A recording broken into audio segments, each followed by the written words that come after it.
इसमें व्यवस्था परिवर्तन की लड़ाई लड़ते हुए जन सेवक मंच का आज ये कार्यालय, और हमने अपनी पार्टी जो लोगों की पार्टी होगी, एक गरीब किसान के बेटे की पार्टी होगी, एक छोटे गरीब आदमी की पार्टी होगी, युवाओं की पार्टी होगी, प्रदेश के लोगों की पार्टी होगी, तो इस प्रदेश को लूटने का काम नहीं करेगी, इस प्रदेश को खुशहाल बनाने के लिए काम करेगी। ऐसे लोगों का एक समूह बनाकर इन जन सेवक मंच में जोड़कर आगे इस पार्टी का गठन करने का हमने निर्णय लिया है और उसकी सारी फॉर्मेलिटीज पूरी हो चुकी हैं। आने वाले 2-2.5 महीने के अंदर और रजिस्ट्रेशन होने के बाद में पूरे प्रदेश में संगठन खड़ा करके इस लूट और झूठ की, इस प्रदेश को जो बर्बाद करने वाले लोगों के, इन राजनीतिक दलों को उखाड़ फेंक कर इस प्रदेश की लोकसभा और विधानसभा में गरीब किसान मजदूर के बेटे, छोटे कर्मचारी और व्यापारी के बेटों को उनका प्रतिनिधि और वकील बनाकर विधानसभा और लोकसभा में भेजने का काम करेंगे।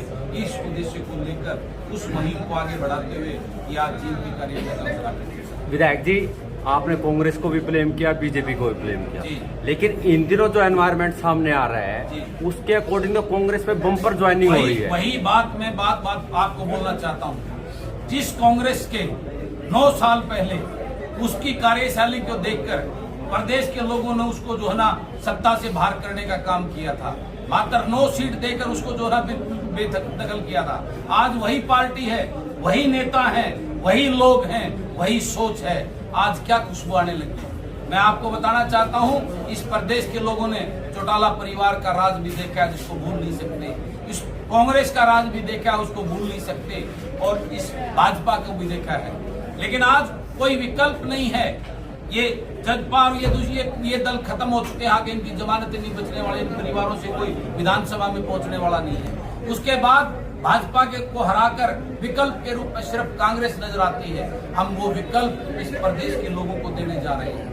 उस विकल्प होने के बाद में 2 महीने के बाद, 3 महीने के बाद, जिस दिन हम इस जीत की दर्शी से शंखनाद करेंगे, उस दिन मैं आपसे पूछूंगा कि आज लोगों का टेम्परामेंट पूछो। आज लोगों के पास इस भाजपा को हराकर दूसरा कोई दल है ही नहीं, वो एकमात्र कांग्रेस नजर आती है। इसलिए लोग कांग्रेस का नाम ले रहे हैं।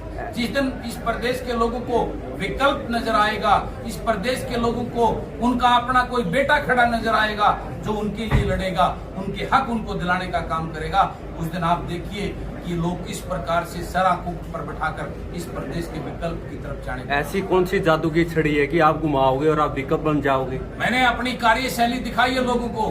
मेरे को बड़े बड़े लोबन भी दिए गए, डराए। बलराज कुंडू ना डरा, ना झुका, ना बिका। मैं अपने लोगों की इस प्रदेश के अपने महबल के विश्वास पे खड़ा उतरते हुए मैंने उनकी आवाज बनकर उस विधानसभा में इस दुष्ट बहरी भ्रष्टाचार सरकार को ललकार कर उसको उसके कारनामों को उजागर करके लोगों को बीच में जाकर उनकी असलियत दिखाने का काम किया। इसलिए लोग अब चाहते हैं कि मेरे बलराज कुंडू की सोच के उनके बेटे जो गरीब किसान का दर्द जानते हों, जिन्होंने वो तकलीफें झेली हों, ये राजकुमार जो किसान अपने आप को बताते हैं, हजारों करोड़ के महलों में रहते हैं, ये सोने चांदी के चमचों में खाना खाते हैं, इनको क्या पता उस किसान का दर्द क्या होता है, उस बेरोजगार का दर्द क्या होता है जो एक कलरक और सिपाही की भर्ती के लिए कितनी मेहनत, कितने चक्कर काटता है। इन राजकुमारों को सिर्फ भाषण देना जानते हैं। कल तक जो वो फोटो सेशन करवा रहे थे, उन बेटियों के साथ खड़ा होकर राजनीति कर रहे थे, अब वो उनके जो वो मेडल बहाने गंगा में गई तो वो कहाँ थे, वो राजकुमार के साथ खड़े नजर नहीं आए। ये राजनीति करने की उनकी असलियत सामने है, इसको लोग पहचान चुके और जान चुके हैं, और आज लोग मुंह उठाए एक आस के साथ इस प्रदेश में एक नए विकल्प के बारे में उम्मीद करे हुए हैं। हम ऐसे लोगों का इकट्ठा करके बलराज कुंडू जो जनता के सेवक हों, जनता के अपने बेटे हों, गरीब किसान मजदूर के दर्द को समझने वाले हों, ऐसे एक संगठन को खड़ा करके इस प्रदेश को एक विकल्प देने का काम। विधायक जी, नो डाउट आप बेबाक तरीके से बात रखते हैं आप अपनी जी, लेकिन जब भी चुनावी सीजन आता है जो हमारे हरियाणा के लोग जात पात में बढ़ जाते हैं, आपको क्या लगता है जो पब्लिक है उसको आप खींच लेंगे अपनी तरफ? बिल्कुल, ये जात पात का जो जहर घोलकर इन राजनीतिक दलों ने अपनी राजनीति चमकाई थी, इस प्रदेश के लोग उस बात को जान और पहचान चुके हैं। अब ये बार बार ये जो इनका इस प्रकार का जो इस प्रदेश को भड़काकर प्रदेश की भाईचारे को खराब करने का जो इनका एक एजेंडा था, वो अब चलने वाला नहीं है। उचाना के अंदर इन दिनों आपकी काफी सक्रियता देखी जा रही है, आपने बस भी चलाई है, वहाँ अटकलें लगाई जा रही हैं कि आप विधानसभा में कहीं ना कहीं वहाँ मैदान में उतर सकते? आने कुछ ऐसा वाले है? 1-1.5 महीने में मैं इस जींद जिले में चारों तरफ सराउंडेड जितने गांव हैं उसमें 5-6 बसें और चलाने वाला हूँ। तो जी। मैं सब जगह चुनाव लड़ूंगा क्या? मैं यहाँ से ऐसे किसान मजदूर के बेटे जो उस जनता के चहेते हों, जो दर्द और धरातल को जानते हो, ऐसे युवाओं को, ऐसे बुद्धिजीवी